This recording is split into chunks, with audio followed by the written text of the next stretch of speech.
Ada satu menarik adalah boleh Pak ini kita masuk ke pertanyaan 230. Ini menarik sekali pertanyaannya. Jadi saya bacakan. Oke. Ini mudah-mudahan ini terkait dengan situasi yang terjadi dengan kita saat ini ya, kita semua. Kita adalah para pekerja gitu ya. Para karyawan ya. Oke, saya bacakan adalah ini. Kondisi perekonomian Indonesia yang belum pulih akibat pandemi COVID-19. Sekarang udah muncul Omikron dan lain-lain lah ya. Menyebabkan lesunya dunia usaha yang berdampak pada pengurangan jam kerja dan pengurangan pekerja atau buruh. Bahkan penutupan perusahaan. Ya, ini menyedihkan sih ya. Jadi memang sangat tidak menguntungkan buat kita semua. Kejadian-kejadian tersebut sering berlangsung secara tiba-tiba dan tidak dikomunikasikan. Jadi bisa dikatakan bahwa ini adalah salah satu VUCA, sebenarnya adalah unpredictable dan uncertainty ya. Uncertainty ya. Tidak dikomunikasikan terlebih dahulu, baik melalui dialog secara tripartit maupun secara bipartit di tingkat perusahaan, sehingga merugikan pekerja atau buruh karena dapat menyebabkan berkurangnya atau hilangnya penghasilan pekerja atau buruh. Jelas, iya, karena memang ini pasti akan berdampak terhadap penghasilan.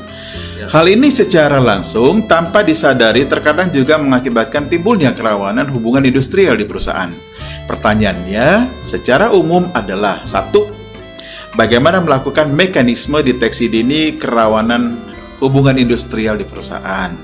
1. Yang kedua, apakah peran deteksi dini ini dapat didelegasikan kepada lembaga LKS bipartit yang ada di perusahaan, atau sejauh mana efektivitas penyelesaian masalah yang dilakukan oleh lembaga LKS bipartit ini? Jadi memang ini sangat korelasi dengan preventive action ya, gitu ya. Pak Denny monggo dijawab. Baik. Ini kayaknya global banget. Ya memang, tapi ini valid sih menurut saya, Pak. Seru sih. Benar nih, ini valid karena ternyata ini yang sekarang banyak terjadi di perusahaan. Kondisi hari ini, kalau kita pahami ini sebelum COVID nih ya, masalah perselisihan itu kan banyak. Ya. Begitu COVID, begitu pandemi di awal 2020 sampai sekarang ternyata terlihat seolah-olah perselisihan itu nggak banyak. Ternyata nggak banyak itu bukan karena nggak ada perselisihan, Pak, tapi karena kita banyak memiliki keterbatasan untuk mengikuti proses perselisihan, proses PPHI-nya, penyelesaian perselisihan hubungan industrial.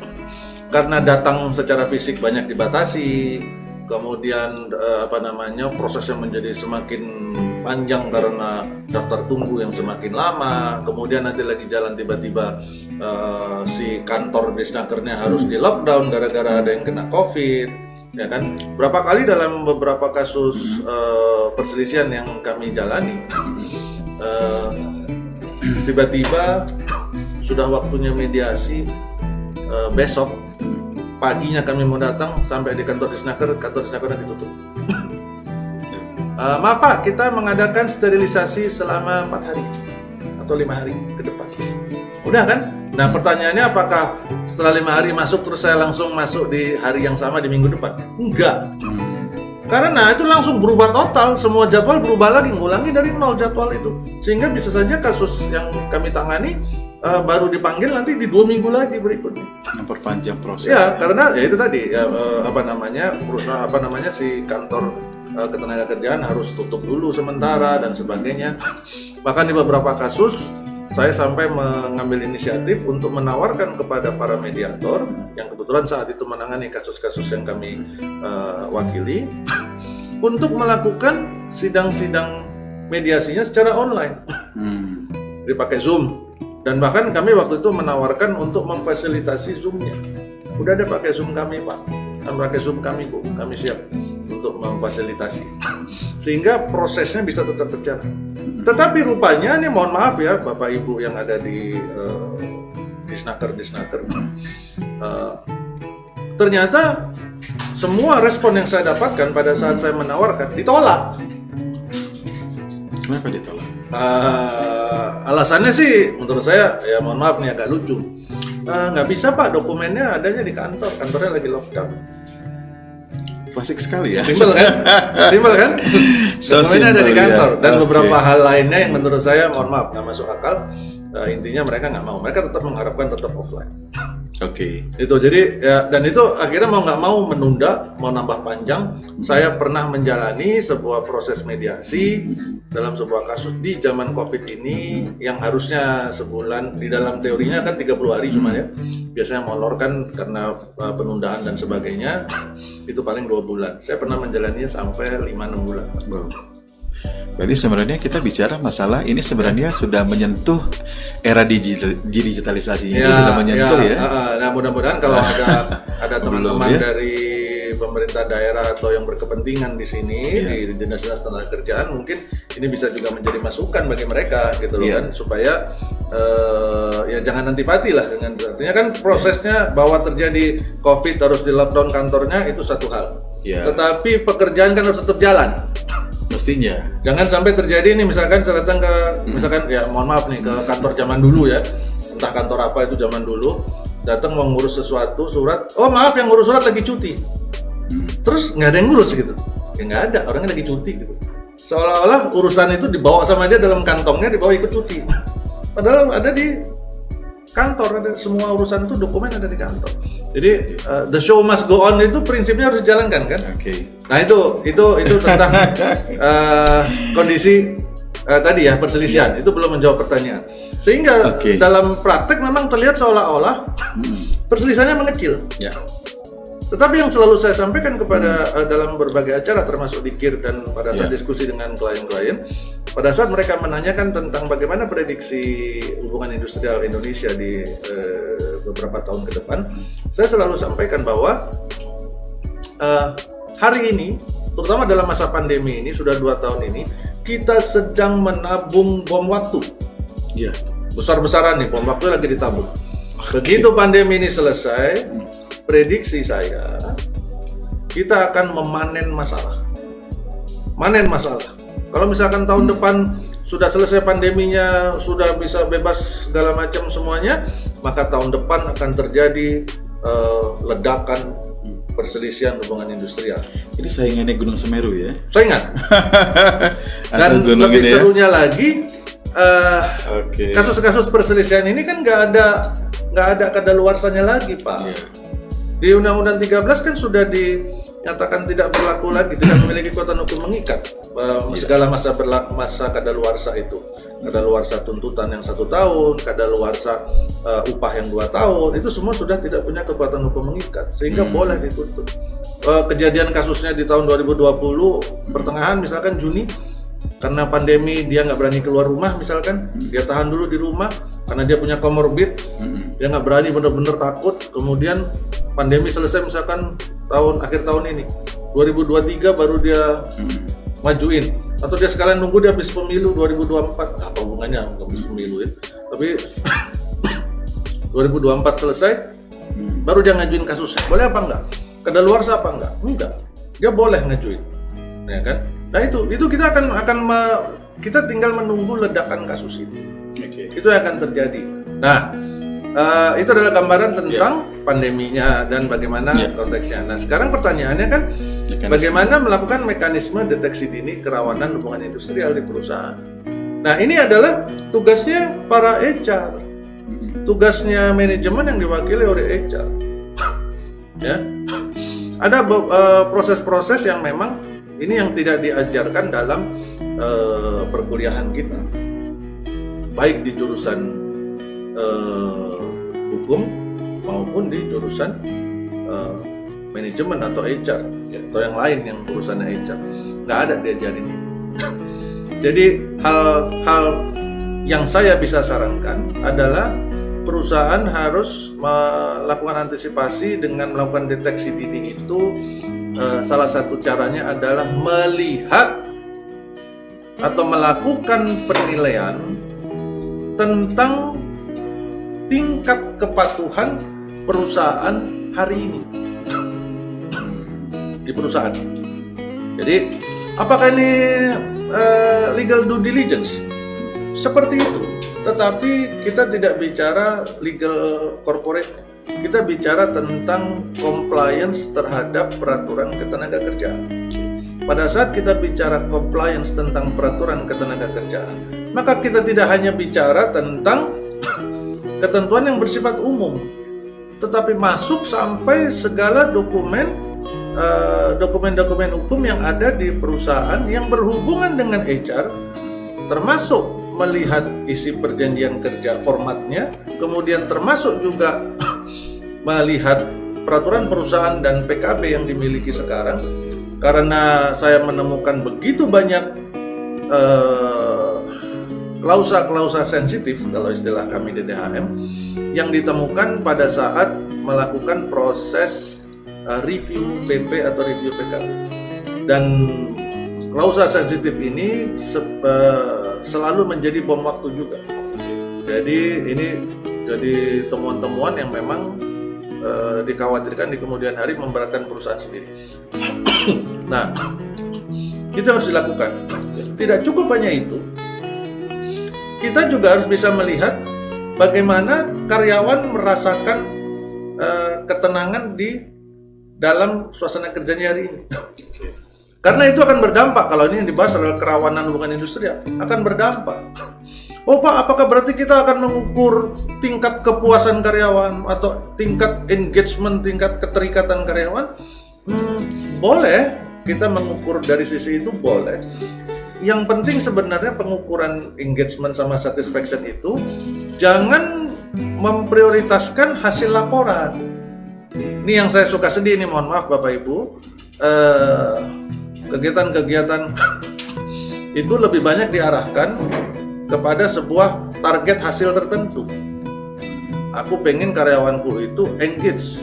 Ayo kita buat arahnya, auditnya engage, satisfied. Akhirnya ujungnya satisfied. Karena itu dipakai sebagai parameter ya. Betul. Ya. Nah, yang jarang terjadi adalah melakukan assessment atau review yang benar-benar menunjukkan hasil secara nyata, realistis. Kenapa itu sangat jarang? Bahkan sangat susah dicari, Pak. Karena ini prediksi saya ya, dan ini dari pengalaman kami di DHM karena kami melakukan assessment itu.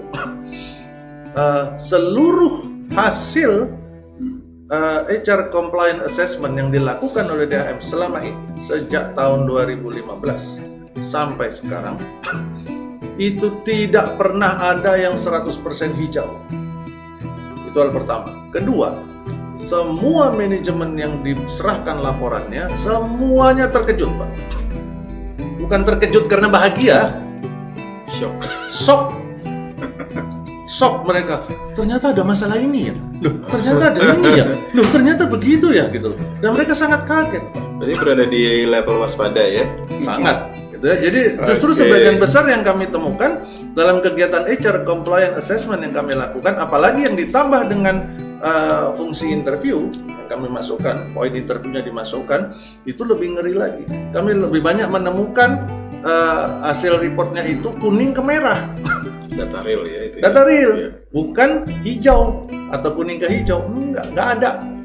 Kami sudah melakukan sejak 2015 di beberapa perusahaan HR compliant assessment, mulai dari yang skalanya kecil sampai skalanya sudah 15.000. Oke. Dan itu semuanya, bukan sebagian lagi, semuanya 100% yang kami lakukan itu reportnya selalu kuning ke merah. Ya kan, kuning ke merah. Dan ini sama sekali nggak pernah disangka oleh mereka. Karena direksinya sendiri, manajemen HR-nya, HR leader-nya selalu memulai dengan, mohon maaf nih, bangga. Oh, perusahaanku pasti hijau. Hanya tadi parameternya berdasarkan employee satisfaction Iya, index. Iya. Dia selalu bilang, udah berapa tahun ini kita menggunakan satisfaction index, engagement apa segala macam. Saya bilang ya oke, kita lihat, ya kan. Sudah gitu yang lebih seru lagi, mereka melakukan HR compliance sendiri. Kebayang nggak Pak Yunus? Kira-kira kalau Pak Yunus adalah operator di perusahaan manufaktur misalkan, saya adalah HR manager di perusahaan itu, saya mau melakukan HR compliance assessment saat menggunakan fungsi interview. Saya pengen tahu apa yang Pak Yunus rasakan di tempat kerja terhadap atasannya atau terhadap HR. Saya HR manager yang panggil Pak Yunus langsung. Pak Yunus, apa yang Bapak rasakan terhadap HR manager? Nah, ini ngomongin saya sendiri. Kira-kira Pak Yunus sebagai karyawan bakal ngomong, si Dani galak apa, oh Bapak baik gitu. Semua baik-baik saja. Lah, itu. Ya kan? Itu yang terjadi Bapak Ibu. Itu yang terjadi, gitu kan? Yang terjadi karyawan itu sudah pasang firewall-nya. Sudah Building sehingga block kita ya. tidak akan pernah mendapatkan hasil yang benar. Oke, berarti- Sehingga begitu laporannya disampaikan pada direksi di atas sana yang ada di awan sana, mereka Happy aja. Oh, mari kita pesta karena ternyata Pak Yunus dan teman-temannya senang semua. Gitu. Padahal di balik koridor beda ya. Nah, ayo kita berikan bonus kepada Oke. Denny karena HR manajernya Iya. semua seneng gitu. Padahal itu ya, itu mekanismenya. Jadi kalau ditanya lebih bagus dijalankan sendiri atau dijalankan dengan pihak ketiga untuk kepentingan independen, saya sebenarnya justru lebih menyarankan menggunakan pihak ketiga. Iya. Jadi karena posisi kan di luar ring ya. Ya, karena si karyawan bisa dengan mekanisme yang tepat itu si karyawan atau interviewee ya, jadi yang diinterview itu justru bisa memberikan begitu banyak masukan. Di beberapa kondisi compliance assessment yang kami lakukan, bahkan waktu targetnya itu ada 1.200 waktu itu karyawan, 1.200 orang yang harus diinterview, kita itu sampai over, sampai sekitar 1.500-an gara-gara si karyawan ngantri, Pak. Jadi karyawan yang berbulan itu padahal mereka nggak diikutkan, mereka ngantri, saya pengen ikut di interview karena saya mau berikan masukan, sampai kayak gitu, Pak. Melepaskan beban selama ini ya. Jadi mereka pada saat di interview itu benar-benar kayak orang curhat, nangis dan sebagainya, mereka luapkan itu semua. Ini ngantri ya? Ngantri Ya? ngantri sampai di luar tuh ngantri. Ketika ngantri sama Tina, Ngantri minyak goreng kan? Jadi kalau ngantri minyak goreng kan sandal yang ngantri, Iya. Pak. Kalau di sosmed kan itu, yang ngantri sandal bukan manusia. Ya, nah itu tentang pertanyaan nomor 1, Ya. mekanisme deteksi dini. Ya. Dua, peran Nomor deteksi. 2, apakah ini bisa didelegasikan kepada LKS Bipartit? Antara bisa dan tidak, karena begini, LKS Bipartit itu anggotanya tidak seluruhnya orang HR. Ya. Kalau memberdayakan LKS Bipartit atau lembaga yang lain untuk mendapatkan informasi kasus-kasus terkini, itu boleh. Tapi kalau melakukan deteksi yang tadi compliance assessment-nya, Ya. itu nggak bisa karena mereka tidak punya cukup kompetensi di sana. Kompetensi itu dimiliki oleh orang-orang HR khususnya di bagian IR. Pemahaman terhadap aturan, bagaimana menafsirkan aturan, apakah format surat peringatan, nggak usah jauh-jauh deh. Format surat peringatan yang kita punya sekarang melanggar hukum apa tidak? Ya kan? Apakah format surat persetujuan lembur yang kita punya sekarang sesuai sama perundangan, sesuai dengan kaidah perundangan, atau jangan-jangan ini melanggar, nggak bisa jadi alat bukti? Apakah format perjanjian bersama pada saat PHK kita sudah aman bagi perusahaan atau belum? Nah itu kan harus orang yang memang memahami, ya kan? Oke. Apakah ini juga ada hubungannya sama tingkat objektivitas respon ya? Salah satunya, Pak, dan itu berperan penting. Ya. Kalau saya yang menjalankan kegiatan pengelolaan hubungan industrial di perusahaan saya, di perusahaan tempat saya bekerja, kemudian saya yang membuat format-format itu semua, perjanjian kerja dan sebagainya, kemudian saya juga yang menilai hasil kerja saya kira-kira subjektif apa enggak. Sangat tidak. Nah, ya sudah, kita bisa jawab kan? Objektif, iya. Itu. Jadi menurut saya kalau itu yang terjadi, sebenarnya yang perlu, maaf nih ya, ini agak nyinyir nih mulutnya nih. Yang perlu ditertawakan itu bukan si HR manajernya, ya direksinya. Kok kasih kerjaan kok yang aneh-aneh gitu loh. Ya kenapa aneh? Karena itu jelas pekerjaan yang nggak ada manfaatnya sama sekali. Orang si Denny yang bikin aturan, si Denny yang menjalankannya, si Denny sendiri yang disuruh menilainya. Atau itu bisa jadi adalah outcome yang pengen dia mau. Mungkin ya, saya nggak tahu. Iya. Ya, tentu saja Denny berkepentingan untuk bilang sama direktur bahwa kerjaan Denny bagus semua, kan begitu. Enggak, bukan Denny yang disuruh jalan. Siapa? Anak buahnya Denny. Udah tambah. Kamu sebelum periksa ya, awas kamu ya, gini. Kan begitu tuh. Berarti the map is not the territory. Nah, jadi itu. Oke. Ya, itu tentang LKS Bipartit ya. Kemudian Iya. ada hal menarik di dalam pertanyaan itu, sejauh mana efektivitas dari penyelesaian masalah yang dilakukan oleh LKS Bipartit. Bapak Ibu semua, hal penting dari LKS Bipartit yang perlu kita pahami. LKS Bipartit itu tidak menyelesaikan masalah. Ya. Bukan berarti mereka nggak mampu, bukan. Tetapi dalam hukum kita, LKS Bipartit tidak punya kewenangan untuk menyelesaikan masalah. Oke. Nggak ada, Pak Yunus. Ya. LKS Bipartit itu memberikan saran, rekomendasi, apalagi tadi opini atau apa Opini. itu ya, itu saran dan masukan, ya. rekomendasi. Berdasarkan masukan. Berdasarkan masukan dan sebagainya. Tapi mereka tidak membuat keputusan. Kalau di sini disebutkan menyelesaikan masalah, artinya mereka bertindak seperti hakim, mengambil keputusan. Pastinya tidak punya otoritas. Nggak ya. punya. LKS Bipartit secara hukum tidak punya kewenangan itu. Berarti harus dicek lagi mengenai definisi maupun juga objektif ya. Jadi Bapak Ibu yang sudah punya lembaga LKS Bipartit di perusahaan masing-masing, pastikan bahwa segala hak dan kewenangan mereka itu sesuai dengan peraturan perundangan. Oke. Ya, jangan sampai mereka ambil keputusan si A salah. Nah, itu nggak benar. Berarti bicara kewenangan tadi. Iya, mereka nggak punya kewenangan hukum Ya. LKS Bipartit untuk mengambil keputusan apapun. Ya. Apapun. Ya.